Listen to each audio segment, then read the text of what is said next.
आदम ना होते, तो जब आदम अलैहिस्सलाम सरकार हुए तो आदम अलैहिस्सलाम भी हुए, और जब आदम अलैहिस्सलाम जिस दिन पैदा हुए तो वो ईद का दिन यानी जुमा का दिन था, और जुमा के दिन जब पैदा हुए वो ईद का दिन बन गया। तो सरकार ने इरशाद फरमाया जिसके सदके में, जिस आदम के सदके में तुझे जुमा मिला है तो वो ईद का दिन बन गया, तो फिर वो किसके सदके में आदम आए? वो मेरे सदके में आए कि अगर मैं ना होता, आदम ना होते, तो मालूम ये हुआ कि जब ये सारी नेमतें मेरे सदके में मिली हैं तो मुझ पर दुरूद पाक पढ़ो।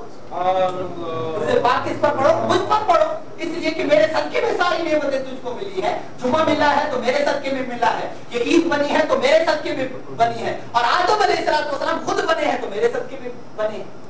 अब आइए मैं आपको अब इधर से मुझे हुक्म भी आ गया कि मुख्तसर करें। एक बात मैं और कुरान मजीद फुरकान हमीद के हवाले से अर्ज करूं। कुरान मजीद में इरशाद फरमाया, आपने बिल्कुल सुनी हुई आयत है और उमूमन पढ़ी भी जाती है, वइज़ क़ुलना लिल मलाइकति इस्जुदू लिआदम फसजदू इल्ला इब्लीस अबा वस्तकबरा व काना मिनल काफिरीन। और जब हमने इरशाद फरमाया कि आप लोगों के लिए खुसूसन, आम लोग हों तो वहां पर मैं ये चीज बयान नहीं करता, लेकिन ये आप लोगों के लिए खुसूसन। अब कोई भी तर्जुमा उठाएंगे वहां पर इसका तर्जुमा ये लिखा होगा कि जब हमने फरमाया, तर्जुमा क्या होगा?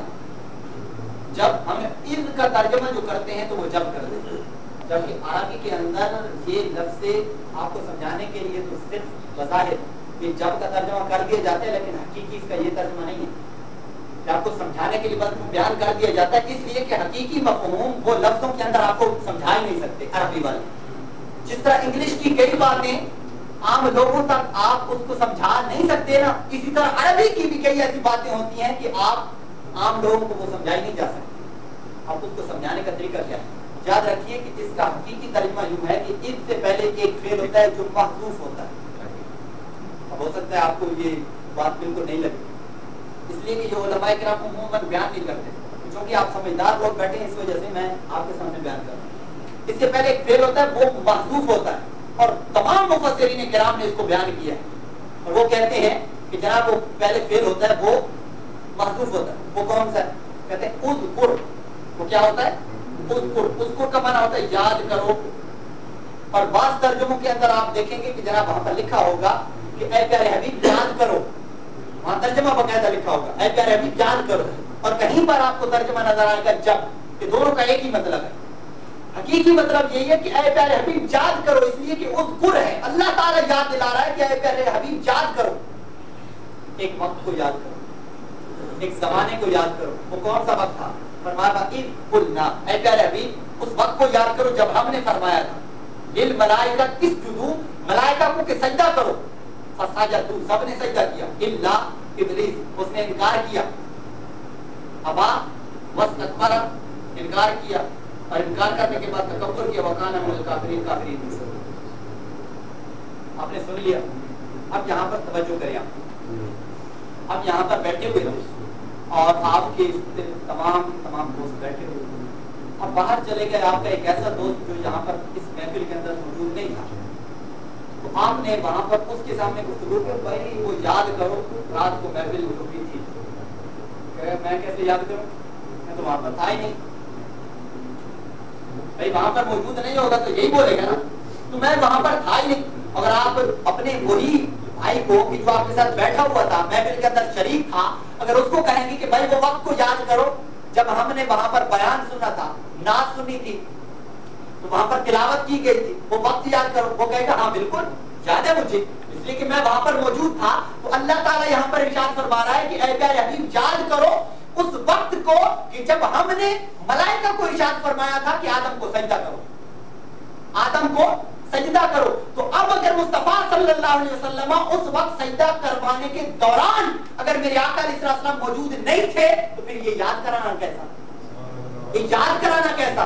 इसी वजह से इमाम फखरुद्दीन राजी रहमतुल्लाह अलैह आप बयान करते हैं तफसीर कबीर की तीसरी जिल्द के बिल्कुल इब्तिदा के अंदर आप बयान करते हैं कि मेरे आका अलैहिस्सलाम को, मेरे आका अलैहिस्सलाम वहां पर जब आदम अलैहिस्सलाम को सजदा किया जाने लगा, तो उस वक्त मेरे आका अलैहिस्सलाम का नूर हजरत आदम अलैहिस्सलाम की पेशानी में चमक रहा था, पेशानी में चमक रहा था। اور یہی وجہ ہے کہ میرے آقا علیہ السلام نے ارشاد فرمایا اول ما خلق اللہ نوری، سب سے پہلے رب کائنات نے میرے نور کو بنایا، نور کو پیدا کیا. اور پھر اس کے بعد ارشاد فرمایا خود خلاق عالم نے کنت کنزا مخفیا فاحببت ان اعرف فخلقت نور محمد. اللہ تعالیٰ فرماتا ہے میں چھپا ہوا خزانہ تھا، میں نے چاہا کہ میں پہچانا جاؤں، کوئی مجھے خدا کہے، کوئی مالک کہے، کوئی رزاق کہے، کوئی غفار کہے، ساری صفات میں نے کہا کہ میں پہچانا جاؤں، تو فرمایا فخلقت نور محمد، میں نے نور محمد کو پیدا کر دیا. جبریل علیہ السلام سے سرکار نے ایک مرتبہ پوچھا ہے جبریل بتاؤ تیری عمر کتنی؟ عرض کیا حضور مجھے تو پتہ نہیں، ایک اندازہ ہے. اندازہ یہ ہے ایک ستارہ تھا کہ جو چمکا کرتا تھا 70,000 سال کے بعد چمکتا، پھر غروب ہو جاتا، پھر 70,000 سال کے بعد دوبارہ طلوع ہوتا. حضور میں نے اس کو 72,000 مرتبہ دیکھا ہے. میرے آقا علیہ السلام ارشاد فرماتے ہیں اے جبریل بتاؤ وہ ستارہ اب اگر دیکھو تو پہچان جاؤ گے وہ ستارہ کون تھا؟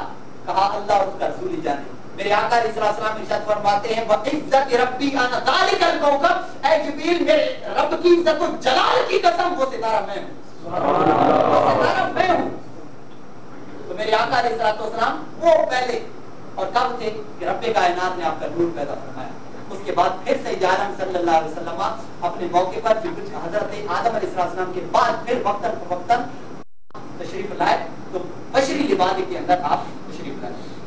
یہاں پر ایک اور علمی بات خاص کر دوں، تھکے تو نہیں ہے بھائی، ایک علمی بات بہت ہی علمی بات ہے، اب توجہ کیجیے. سپرلیٹو ڈگری سارے سمجھتے ہوں گے، اگر کسی کو یاد نہیں ہے بالخاص تو میں آپ کو مثال کے طور پر سمجھا دیتا ہوں آسان مثال. میں کہوں کہ بھائی اسلم از بیٹر دین اکرم، کوئی بھی شخص بول دیتا ہے، کیا مطلب ہے کہ بھائی میں اکرم جو ہے وہ اسلم سے بڑا ہے یا بہتر ہے، ٹھیک ہے، اس انداز کے ساتھ کریں. کیا مطلب ہے اس کا؟ کہ مقابلے کے اندر وہ بول رہا ہے، مقابلے کے اندر. اب میرے آقا علیہ السلام نے فرماتے ہیں کہ اسمی فی الارض محمد، فرمایا میرا نام زمین کے اندر محمد ہے. واسمی فی السماء احمد، فرمایا آسمان کے اندر میرا نام احمد ہے. کیا ہے؟ احمد کس کو کہتے ہیں؟ یہ وہی ڈگری ہے کیا کہ کسی کے مقابلے میں کہنا کہ ہم احمد کا معنی ہوتا ہے کہ کسی کے مقابلے میں زیادہ حمد کرنے والے. معنی یہ ہے کہ آسمان کی جتنی بھی مخلوقات ہے وہ ساری کی ساری سے بڑھ کر میرے آقا علیہ السلام اللہ کی حمد کرنے والے ہیں، سب سے بڑھ کر اللہ کی حمد کرنے والے ہیں. اب اندازہ لگائیے جبریل علیہ السلام کی اتنی عمر ہے ان کی، کہتے ہیں کہ 70,000 سال کے بعد ستارہ چمکا کرتا تھا. 72,000 مرتبہ میں نے اس کو دیکھے تو کتنی بڑی عمر ہوگی. آپ کمپیوٹر کو لے کر بیٹھ جائیے، آپ میرے خیال میں کمپوز کرتے کرتے تھک جائیں گے، کمپیوٹر بھی تھک جائے گا، بولے گا کہ مزید مجھ سے آپ کام لینا چھوڑ دو کیونکہ مجھ میں اتنی طاقت نہیں ہے. I have know any capacity, میرے اندر اور طاقت نہیں ہے کہ میں اس حساب کو کر سکوں. تو جب وہ کیا کرے گا؟ آپ جناب اس کو ضرب دیتے رہیں لیکن وہ کبھی بھی آپ شمار نہیں کر سکیں گے. وہ تو کہتے ہیں کہ حضور اندازہ ہے، اس سے پہلے نہ جانے اس کی کتنی عمر گزاری ہو. جبریل علیہ السلام نے تو جب جبریل علیہ السلام کی اتنی زیادہ عمر ہے تو اور جبریل کا کام کیا ہے؟ اللہ کی حمد کرنا، اللہ کی تسبیح و تحلیل بیان کرنا. تو جبریل علیہ السلام جب وہ اللہ کی حمد کرتے ہیں، اتنی زیادہ جب انہوں نے عمر انہوں نے گزاری ہے تو پھر انہوں نے اللہ کی کتنی حمد کی ہوگی، کتنی حمد کی ہوگی. جبکہ میرے آقا ارشاد فرماتے ہیں کہ اسمی فی السماء احمد، فرمایا کہ آسمانوں کے اندر میرا نام احمد ہے. کیا مطلب؟ کہ جبریل کی حمد ایک طرف لیکن مصطفیٰ کی حمد ایک طرف. مصطفیٰ صلی اللہ علیہ وسلم نے جو حمد کی ہے رب کائنات کی وہ ایک طرف، اس لیے کہ میرے آقا علیہ السلام وہ تمام چیزوں سے پہلے پیدا کیے گئے، حتیٰ کہ جبریل بعد کے اندر، اسرائیل بعد کے اندر، ساری مخلوقات بعد کے اندر میرے آقا علیہ السلام کا نور سب سے پہلے پیدا کیا. اور تبھی تو آپ اللہ جل مجدہ کی بارگاہ میں وہاں اللہ کی حمد کرتے رہے، حمد کرتے رہے. آج ہم انہیں کا میلاد منا رہے ہیں. کیا کر رہے ہیں؟ نثار تیری چہل پہل پر ہزاروں عیدیں